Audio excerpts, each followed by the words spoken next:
true story by Raymond Briggs. Now, Raymond Briggs, for those people in the United Kingdom at least, I can't really speak for much people from further afield, but Raymond Briggs is very much a kind of institution, but not through comic books, mainly through his animations and his drawings connected with the snowman and other things like that.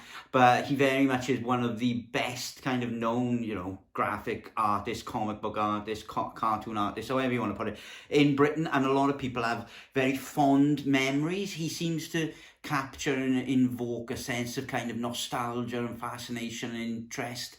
And this book interested me because it was his own story about his mother and father. It's only a very short book. Does Raymond Briggs kind of hit it out of the park with this and make a fascinating read out of his own story, or is it not worth your time at all? Let's have a look. The book starts off with a picture of Ethel and Ernest and showing you outright that this is their story and this is real people's story. And Ethel's name being first is very significant, I think. Maybe some more antiquated notions would be the male first and the female after and all that. But in this relationship, it is very much Ethel first on every level. But the book starts off with not their birth, not their kind of family history story. It starts off very much with their first meeting. And that's really what bookends the book itself, really, is the start and end of Ethel and Ernest's relationship. It very much is their life story from when the relationship started to when the relationship ended, really. And it starts off wonderfully with typical kind of Raymond Briggs cartoon style. He gets amazing kind of movement and pace and character in his drawings. His drawings are always so...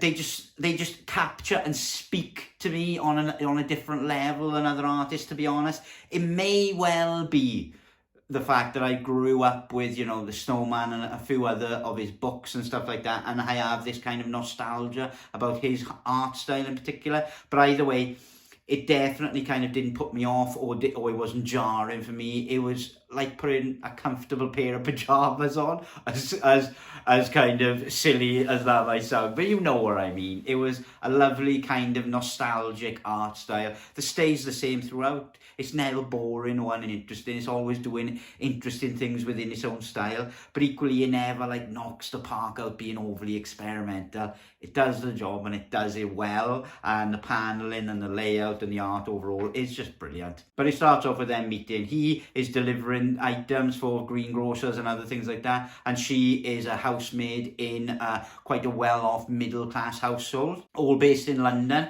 And instantly you can see that they come from two separate spheres of social life, really, in the 1930s and 40s in Britain. Because, for instance, early on they introduce each other to their own homes, and Ernest kind of comments on how beautiful and quaint and pretty her house is, and she asks to go back to his house, but he never takes her because he's like, no, it's from a very rough side of town, very rough, lots of fighting, lots of kind of nastiness.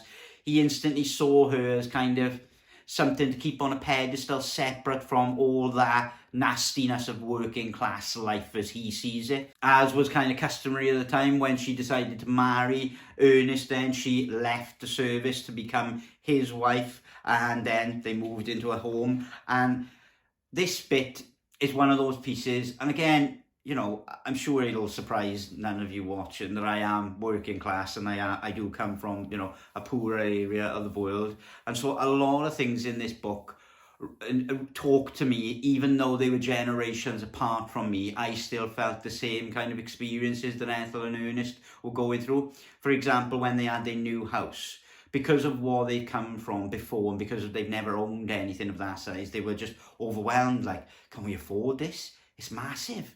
And then they were just excitedly going, oh my God, it's a wrought iron gate. It's a solid iron gate. This is the best house ever. And then they go into the house and they screaming at each other, come upstairs, come upstairs. And they're like, what's wrong? It's a bathroom. There's a bathroom with a bath. And all of these kind of mod cons that they weren't used to. And so they move into this house. They haven't got money to furnish it or anything like that. But they see it as, this is the groundwork for our life. We're now husband and wife. We're going to work up and we're going to have children and we're going to live here and make this our home. And it very much kind of is the story of how people strove to kind of improve their lives, really, in working class Britain. The obstacles they come up with and the news that kind of affected their lives, and the global moments that affected their lives. And it really is a story of Britain and the UK from the view of a working class family going through a very tumultuous time in Britain's kind of history. You know, World War II was impending, a lot of social change, a lot of kind of changes in kind of gender politics and sexuality and laws and all this type of stuff. And so it's a really kind of exciting time that they living through, but they don't necessarily experience every aspect of it. But they're almost kind of like observers, and you a guide through this period, and you can see their opinions on situations and things like that. Ernest is very much a Labour man, a Labour political background, and that gets more and more kind of pronounced as he grows older. And Ethel is very conservative and very kind of, you know, towards the right wing of opinions. And again, as she goes older through the book, that gets more prominent as well. And so there's a political and social kind of clash between them both, but they never kind of lose respect or love for each other. They kind of coexist, even though they're on opposite sides of a lot of issues and a lot of kind of things.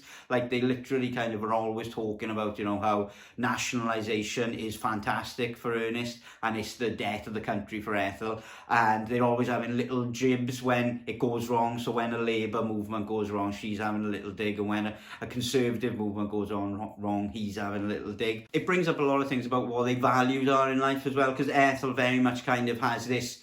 And it's definitely because she was kind of, at a young age, working in a very middle-class household as a maid, and has these kind of lofty ideas of what success and achievement and life is. You know, achievement is going to university, getting work in an office, you know, doing your job, doing everything, getting your head down, you know, having this, having a lot of kind of maybe more material goods in the house and things like that. Whereas Ernest is very much more of a simplistic guy, very straightforward, kind of, like I say, any problem in front of him, he'll do it. But he's an outdoors man. He doesn't want to work indoors or in an office. He wants to be out delivering milk, delivering things. And so the dynamic between the two is really intriguing. But it kind of speaks of Britain overall, even to the modern day, in having these, you know, right-wing and left-wing kind of ideals coexisting quite peacefully and quite straightforwardly, but there's always that tension, there's always that kind of debate, and sometimes it's humorous, sometimes it's a bit, you know, tense. They struggle to have children at the start of the book, which is Raymond. Raymond's born, and then it goes through his story. It goes through the story of, you know, how children were evacuated during World War II en masse, and Raymond being one of those kids where they had to send him away, and how that affected them in that context, how they lived through staying behind and having their son taken away. Brilliantly done as well. And the back cover really says it all, with Ethel sitting there listening to Ernest reading the paper around the fire, because that's how it kind of approaches how it gets all this exposition of what's happening around the life, because it never goes away from the very claustrophobic kind of view of this relationship. And so how it tells the story of everything happening around it is through Ernest processing the day's news and reading it aloud and debating it and discussing it. So you really get an idea of how it felt to kind of live through those periods, but not be a part of it, but read it in the news, but then have it affect you in some way. So reading about the Blitz and World War II, and then suddenly having to evacuate your child, and then reading more about more things happening, and then suddenly have to erect a shelter and all these things. And it stays true right the way through this book, actually. It's all those big changes in laws, in kind of culture, are all put through either reading the newspaper or listening to the wireless. It's their personal views that are wonderful as well in many ways. They're horrible in some ways as well because they're antiquated. But again, you can forgive a lot of them because you've got an empathy for them quite early on, and you can kind of see where they're coming from. They haven't been exposed to certain new ways of living, to certain, you know, other nationalities, to certain cultures.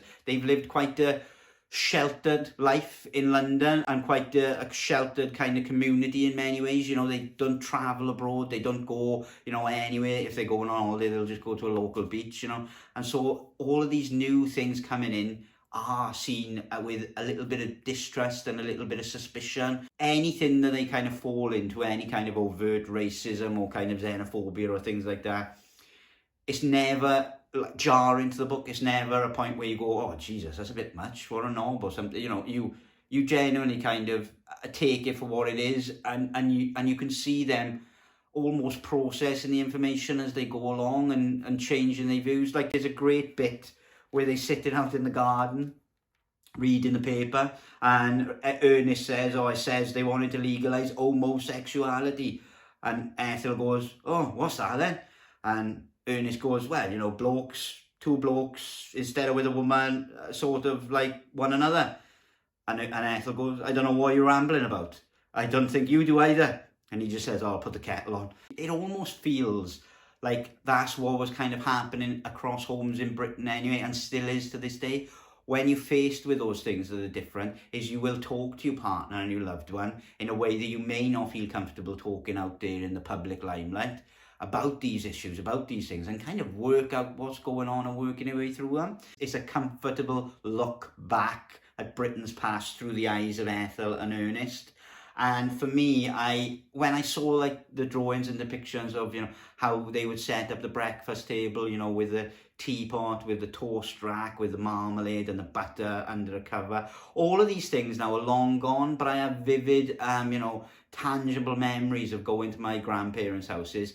And whenever I had breakfast or dinner in their homes, the houses were set up in the same way, and they had that same kind of attitude towards life. You know, it was really quick to read. It's only 100 pages, but it is very nostalgic, interesting look back at working class life in Britain, I think. And when Raymond Briggs comes into it as an adult, and I won't spoil too much, it's great to see how his parents deal with him being an artist and not working in an office and things like that. It creates some really funny moments and funny interactions between Raymond, who gets driven mad by his mum, who is literally the matriarch of the family without the shadow of a doubt, and how he deals with that, but then equally how much love he has and his father has for his mother, and they have for one another.